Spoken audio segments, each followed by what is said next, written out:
my bungalow, number 4.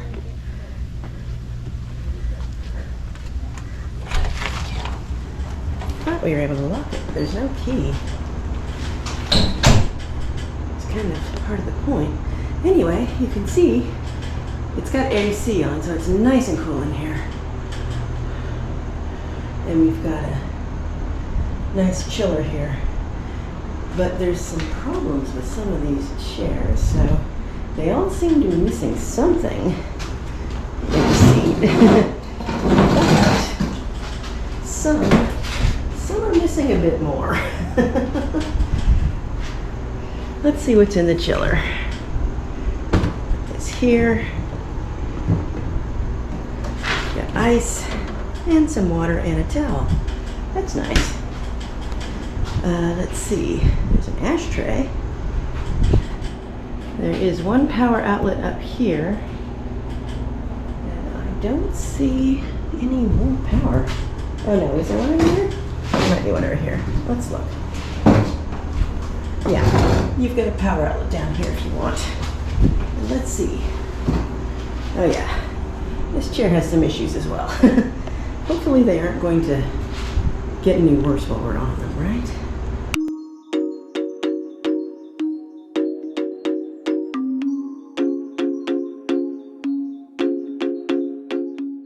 I need to walk from my cabana all the way to where we landed on this island from the tender so that I can get to the information booth, which is where we meet for my shore excursion of the glass bottom boat tour. So I will give you a little tour of the island, at least this part of it. I'm trying to just show you the more interesting bits. It's a pretty long walk from the cabanas to the very front of where they let us off on the tenders.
Good evening, travelers. It's the end of day 17, and we were in Princess Cays today.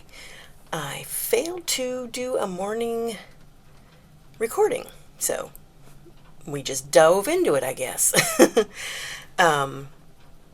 Let's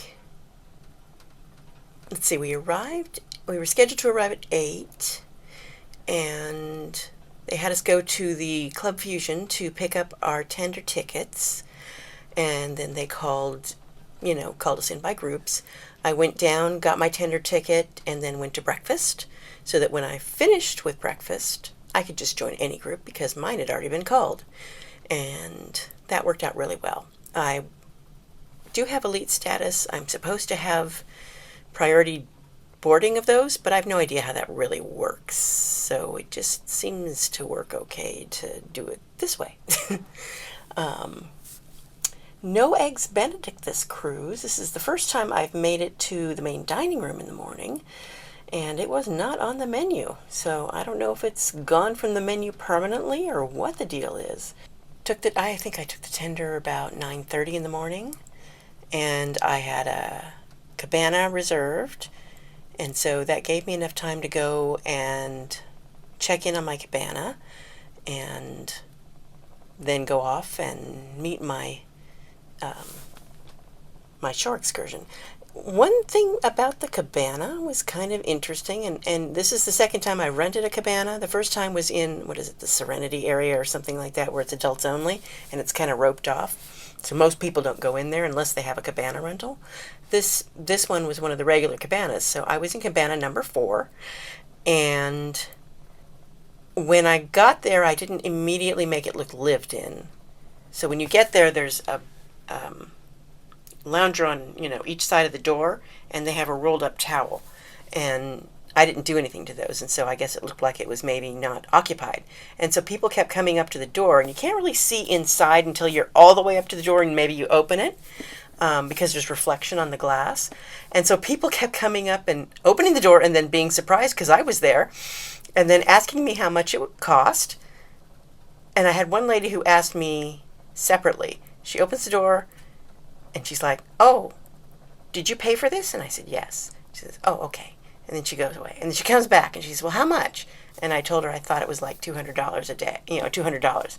She's like, "Oh, okay." And then she comes back, and she's like, "Is that for just one day?" And I'm thinking to myself, well, why would it matter? We're only here for one day, so if it was for 2 days, what would you do?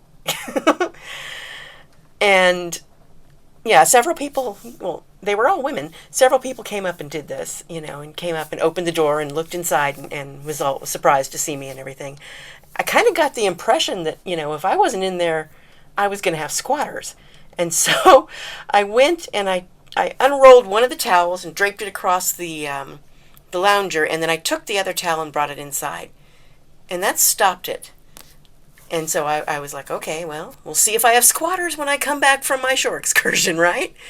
But I didn't, so that was good. It just seemed very odd. It seems like maybe they should put a sign on when they're reserved or something, so that, people know at a glance that this is something they don't have access to unless they paid for it. It was just kind of strange and kind of funny. So anyway, we went on the glass bottom boat tour, and that was nice. I haven't been on one of those since I was a kid. The way this one is we met at the information booth when you first get off the tender. You go around the corner, there's an information booth right there. We met there, they had us all sign a waiver, and then our guide walked us over to the boat. And boy, they crammed people in there. They kept having us all scooch together, and eventually, they kept adding 2 people and adding 2 people and adding 2 people. And eventually we got to the point where we just couldn't scooch anymore. And then we went. And so they had around the perimeter, there was a bench around the edge so everyone could sit. And then there's a railing, and if you look down, there's this row of windows, because it's glass bottomed, and that's how you see what's going on underneath the boat. And as we're standing there, and we're all looking at everything, this lady is like, are they going to open those windows? And she's pointing at the glass panels. And I looked at her and I went, I sure hope not. We'll sink. So that is now my favorite question of the shore excursions I have taken on this trip, is whether or not someone's going to open the glass bottom windows in the bottom of the boat and let all the water in. So yeah, that was, I'm still not sure that it sunk into her what would happen if you opened a big hole in the bottom of the boat. It just, the logic wasn't getting there. Maybe she hadn't had enough coffee. I don't know. I've had days like those, boy. So, I kind of sympathize. Anyway, so that was fun. We saw 3 different reefs, and they gave us some hot dog buns so that we could feed the yellow-tailed snapper. And they clearly anticipate this because, boy, they were ready. And yeah, it was fun to see them. They passed around samples of coral and rock, and it was just, it was nice. It was a pleasant time. It was about an hour long. Oh, and the captain serenaded us, and he has a lovely voice, so that was nice. And then we got back, and I was hot. And then I went back over and found the shuttle driver and went back to my cabana and sat in the air conditioning, because that's the best part of those cabanas is they are air conditioned. They also have a fridge, and they will bring you ice. They will bring you drinks. They made noises about bringing me food, but I wouldn't know what I wanted if I didn't go and look at what was in the buffet. They have a lunch option as well, where you can purchase a lunch. I think you have to let them know a few days before. They called my room and talked to me about it. And it's $50 for 2 people. And then any additional people after that are $25 each. But they don't have an option for a solo person, so they have to charge me $50 and bring me 2 people's lunch, and I didn't want that. So I said, yeah, I'll just do the buffet. And so I went over, and the buffet was pretty basic. You know, it was hot dogs and hamburgers and barbecue chicken and ribs. And then there were various salads. There was coleslaw. There was like a black bean salad that looked like it had chicken with it. And then there was a corn salad. And that was about it. Yeah. They were all tasty. I had a hamburger, and there were fixings for hamburgers too, of course, and you could get cheese on it and everything. So yeah, and some salads, and I had them bring me some water and some soda, and I had a couple people join me from the Solo Travelers group, and they enjoyed the relaxing in the AC after being outdoors all the time. So yeah, I think it worked out really well. I really enjoyed it. And I hope you enjoy the footage of what it's like to have a cabana there, one of the regular cabanas. And then after, I think it was around 2 o'clock, I was like, okay, well, you know, they say the last shuttle was at 4, and they encouraged you not to take the last shuttle. They want you to take an earlier one so that they don't have to run a whole bunch of extra shuttles because everybody waited to the last minute. So about 2 o'clock, I was like, well, I think I'm going to head out. And it was crowded already, and, you know, they don't let the shuttle leave until it's full, and so it took a bit to get full, and then, you know, they took us back to the ship, and I kind of felt like I beat a little bit of the crowd, but I think that by 3 o'clock it's probably getting pretty crowded, because people, you know, they don't want to be on the last shuttle, and lots of people get the same idea at the same time. I decided to do room service in the room. I was all peopled out and decided I'm going to be a hermit. So I filmed the sunset. I hung out on my balcony. I had a roast beef sandwich with some chips and called it a night. And I'm about ready to go to bed before too long because I have to get up early to film tomorrow.